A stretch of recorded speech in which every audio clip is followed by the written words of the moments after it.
ಸ್ನೇಹಿತರೆ, ಇವತ್ತಿನ ವಿಡಿಯೋದಲ್ಲಿ ನಾವು ಬಂದಿರುವಂತಹ ಸ್ಥಳ ಯಾವುದು ಅಂತಂದರೆ ಈ ಒಂದು ಸಂಗೀತ್ ಮಹಲ್ ಅನ್ನುವಂತಹ ಸ್ಥಳವನ್ನು ನಾವಿವತ್ತು ನೋಡೋದಕ್ಕೆ ಬಂದಿದ್ದೇವೆ. ಸಂಗೀತ್ ಮಹಲನ್ನು ಇದು ಬಿಜಾಪುರದಲ್ಲಿ ಇರ್ತಕ್ಕಂಥ ಸಂಗೀತ್ ಮಹಲ್ ಸುಮಾರು 400 ವರ್ಷ ಹಳೆಯ ಕಟ್ಟಡ ಇದು. ಇಲ್ಲಿ ಏನಪ್ಪ ಅಂದರೆ ಆದಿಲ್ ಶೇಖರ ಕಾಲದಲ್ಲಿ ಸಂಗೀತ ಕಾರ್ಯಕ್ರಮ ಅಂತಂದರೆ ಸಂಗೀತವನ್ನು ಹೇಳುವಂತಹ ಕಾರ್ಯಕ್ರಮವನ್ನು ಇಲ್ಲಿ ಮಾಡಲಾಗ್ತಿತ್ತು. ಸೊ ಬನ್ನಿ, ಇವತ್ತಿನ ಒಂದು ವಿಶೇಷ ವಿಡಿಯೋದಲ್ಲಿ ಈ ಒಂದು ಸಂಗೀತ್ ಮಹಲ್ನ ವಿಶೇಷ ಮಾಹಿತಿಯನ್ನು ನಾವು ನಿಮಗೆ ಇದರ ಬಗ್ಗೆ ತೋರಿಸುತ್ತಾ ಇದರ ಬಗ್ಗೆ ಏನಿದೆ ಅನ್ನೋದನ್ನು ಹೇಳ್ತಾ ಹೋಗ್ತೇವೆ. So lights begin. ಸ್ನೇಹಿತರೆ, ಈ ಸಂಗೀತ್ ಮಹಲ್ ಅನ್ನುವಂಥದ್ದು ಬಿಜಾಪುರದಿಂದ ಹೊರಗಡೆ ನವರಸ ನಗರ್ ಅನ್ನುವಂತಹ ಒಂದು ಪ್ಲೇಸಲ್ಲಿ ಇದೆ. ತೋರ್ವಿ ರೋಡಿಂದ ನಾವಿಲ್ಲಿ ಬರಬೇಕಾಗತ್ತೆ. ಸೊ ಈ ಒಂದು 400 ವರ್ಷ ಹಳೆಯ ಆದಿಲ್ ಶೇಖರ ಕಾಲದ ಸಂಗೀತ್ ಮಹಲನ್ನು ಇವತ್ತಿನ ವಿಡಿಯೋದಲ್ಲಿ ನಾವು ಎಕ್ಸ್ಪ್ಲೋರ್ ಮಾಡೋಣ. ಈ ಒಂದು ಸಂಗೀತ್ ಮಹಲ್ ತುಂಬಾ ಚೆನ್ನಾಗಿ ಕಟ್ಟಿರುವಂತಹ ಒಂದು ಕಟ್ಟಡ. 400 ವರ್ಷಗಳ ಹಿಂದೆ ಇಂಡೋ ಇಸ್ಲಾಮಿಕ್ ಸ್ಟ್ರಕ್ಚರಲ್ಲಿ ಅಂತಂದರೆ ಆ ಒಂದು ಶೈಲಿಯಲ್ಲಿ ಕಟ್ಟಿರುವಂಥ ಕಟ್ಟಡ ಇದು. ಇದರಲ್ಲಿ ಏನಪ್ಪ ಅಂದರೆ ನಾರಿ ಮಹಲ್, ಸಂಗೀತ್ ಮಹಲ್ ಅಂತ ಕರೀತಾರೆ ಇದನ್ನು. ನಾರಿ ಮಹಲ್, ನಾರಿ ಅಂತಂದರೆ ಹೆಣ್ಣುಮಕ್ಕಳಿಗೆ ಕರೆಯುವಂಥ ಒಂದು ಹೆಸರು ಅದು. ಸೊ ನಾರಿ ಅಂತಂದರೆ ಹೆಣ್ಮಗಳು. ಸೊ ಇದನ್ನು ನಾರಿ ಅಂತ ಯಾಕೆ ಕರೀತಾರೆ ಅಂತಂದರೆ ಇಲ್ಲಿ ಹೆಣ್ಣು ಮಕ್ಕಳಿಗೆ ಅಂದರೆ ಇಲ್ಲಿ ಸಂಗೀತ ಕಾರ್ಯಕ್ರಮ ಏರ್ಪಾಡು ಮಾಡುತ್ತಿದ್ದಂತಹ ಮಹಿಳೆಯರು ಇಲ್ಲಿ ಇರ್ತಿದ್ರು. ಸೊ ಇದನ್ನು ರಾಣಿ ಮಹಲ್ ಅಥವಾ ನಾರಿ ಮಹಲ್, ಮಹಲ್ ಅಂತ ಕರೆಯಲ್ಲ. ಇದನ್ನು ರಾಣಿ ಮಹಲ್ ಬದಲಾಗಿ ಇದನ್ನು ನಾರಿ ಮಹಲ್ ಅಂತ ಕರೀತಾರೆ. ರಾಣಿಯರು ಆ್ಯಕ್ಚುಲಿ ಇಲ್ಲಿ ಇರೋದೇ ಇಲ್ಲ. ಇಲ್ಲಿ ಇರ್ತಕ್ಕಂಥವರು ನಾರಿಯರು ಸಂಗೀತವನ್ನು ಅಥವಾ ಸಂಗೀತದಲ್ಲಿ ಏನಪ್ಪ ಅಂದರೆ ಸಂಗೀತ ಕಾರ್ಯಕ್ರಮವನ್ನು ಮಾಡುವಂತಹ ಒಂದು ನಟಿಯರು ಅಂತ ಹೇಳ್ತೀವಲ್ಲ. ಸೊ ಅವರು ಏನಪ್ಪ ಅಂದರೆ ನೃತ್ಯ ಮಾಡುವವರು ಇಲ್ಲಿ ಇರ್ತಿದ್ರು. ಮತ್ತು ಈ ಒಂದು ಮುಂದೆ ನೀವೇ ನೋಡ್ತಿದ್ರಲ್ಲ, ಈ ಒಂದು ದೊಡ್ಡದಾದಂತಹ ಕಟ್ಟಡ ಇಲ್ಲಿ ಏನು ನಡೀತಿತ್ತು ಅಂತಂದರೆ ಇಲ್ಲಿ ನಡೀತಿರ್ತಕ್ಕಂಥದ್ದು ಸಂಗೀತದ ಕಾರ್ಯಕ್ರಮವನ್ನು ಇಲ್ಲಿ ನಡೆಸಲಾಗ್ತಿತ್ತು. ಸೊ ಸಂಗೀತದ ಕಾರ್ಯಕ್ರಮ ಇಲ್ಲಿ ನಡೆಯುವಂತಹ ಒಂದು ಸಂದರ್ಭದಲ್ಲಿ ಇಲ್ಲಿ ಯಾರ್ಯಾರು ಇರ್ತಿದ್ರು ಅಂತಂದರೆ ರಾಜರು ಅಂತಂದರೆ ಆದಿಲ್ ಶಾಹಿಗಳು ಮತ್ತು ಅವರ ಸಂಬಂಧಿಕರು, ಅವರ ಫ್ರೆಂಡ್ಸು ಎಲ್ಲರೂ ಕೂಡ ಇಲ್ಲಿ ಬಂದು ಸಂಗೀತ ಕಾರ್ಯಕ್ರಮವನ್ನು ನೋಡ್ತಾ ಇದ್ದರು. ಇಲ್ಲಿ ಸಂಗೀತ ಕಾರ್ಯಕ್ರಮವನ್ನು ಏನಪ್ಪ ಅಂದರೆ ಅವರ ಫ್ರೆಂಡ್ಸು ಎಲ್ಲರೂ ಬಂದು ನೋಡ್ತಾ ಇದ್ದರು.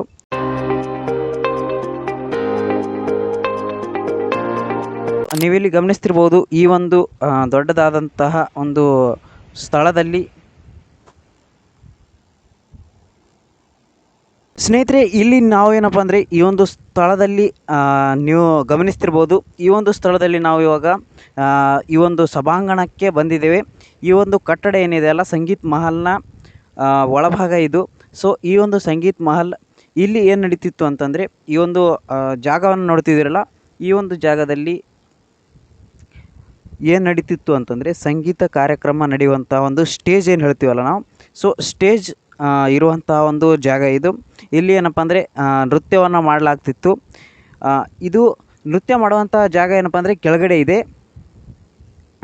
ಇಲ್ಲಿಂದ ನಾವು ಈ ಒಂದು ಕಟ್ಟಡವನ್ನು ಗಮನಿಸ್ಬೋದು. ಇಲ್ಲಿ ಸೂಕ್ಷ್ಮವಾಗಿ ಈ ಒಂದು ಕಟ್ಟಡವನ್ನು ತುಂಬ ಚೆನ್ನಾಗಿ ಏನಪ್ಪ ಅಂದರೆ ಕಟ್ಟಿದ್ದಾರೆ. ಸುಮಾರು 400 ವರ್ಷ ಹಳೆಯ ಕಟ್ಟಡ ಆದ್ರೂ ಕೂಡ ಈ ಒಂದು ಕಟ್ಟಡ ಈಗಾದರೂ ಕೂಡ ಯಾವ ರೀತಿ ನಿಂತಿದೆ ಅನ್ನೋದನ್ನು ನೀವು ಗಮನಿಸಬಹುದು. ಇಲ್ಲಿ ತುಂಬ ಚೆನ್ನಾಗಿ ಈ ಒಂದು ಕಟ್ಟಡವನ್ನು ಕಟ್ಟಿದ್ದಾರೆ.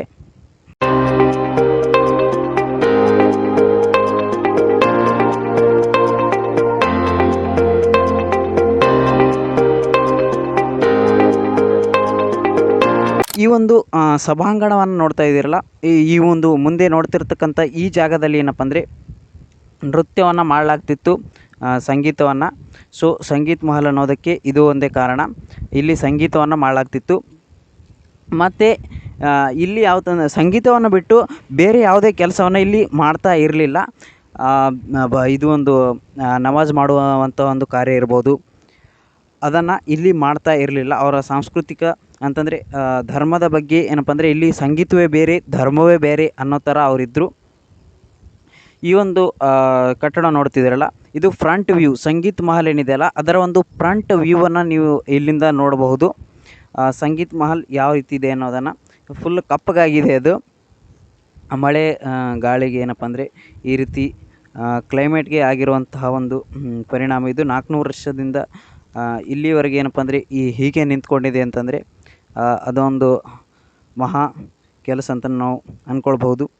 ಅಲ್ಲಿನ ಏನಪ್ಪ ಅಂದರೆ ಅಂದಿನ ಒಂದು ಇಂಜಿನಿಯರ್ ಇರ್ಬೋದು ಅಥವಾ ಕಟ್ಟಡದ ಕಾರ್ಮಿಕರು ಇರ್ಬೋದು, ಯಾವ ರೀತಿ ವರ್ಕನ್ನು ಮಾಡಿದ್ದಾರೆ ಅನ್ನೋದರ ಒಂದು ಅವರಿಗೆ ಒಂದು ಹೊಗಳಲೇಬೇಕಾಗುತ್ತೆ ಅವರ ಬಗ್ಗೆ.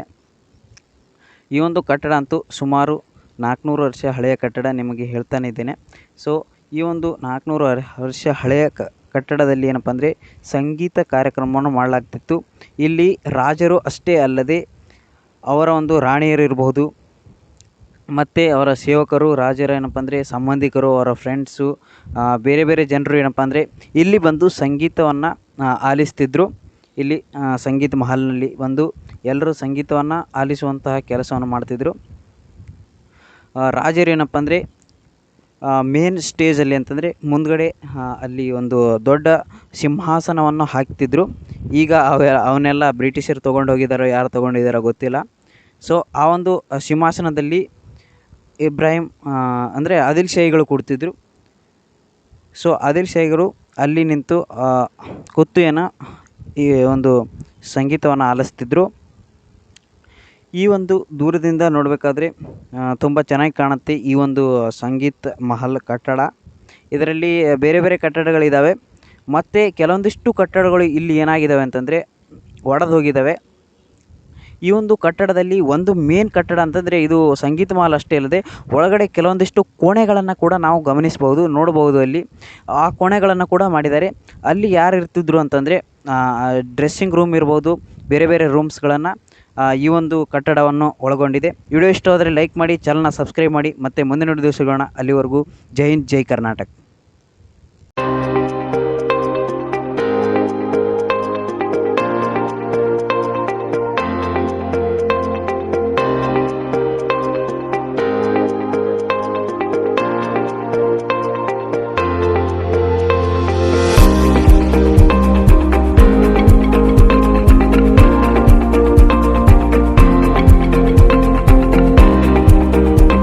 ವಿಡಿಯೋ ಇಷ್ಟವಾದರೆ ಲೈಕ್ ಮಾಡಿ, ಚಾನಲ್ನ ಸಬ್ಸ್ಕ್ರೈಬ್ ಮಾಡಿ, ಮತ್ತು ಮುಂದಿನ ವಿಡಿಯೋ ಸಿಗೋಣ. ಅಲ್ಲಿವರೆಗೂ ಜೈ ಹಿಂದ್, ಜೈ ಕರ್ನಾಟಕ.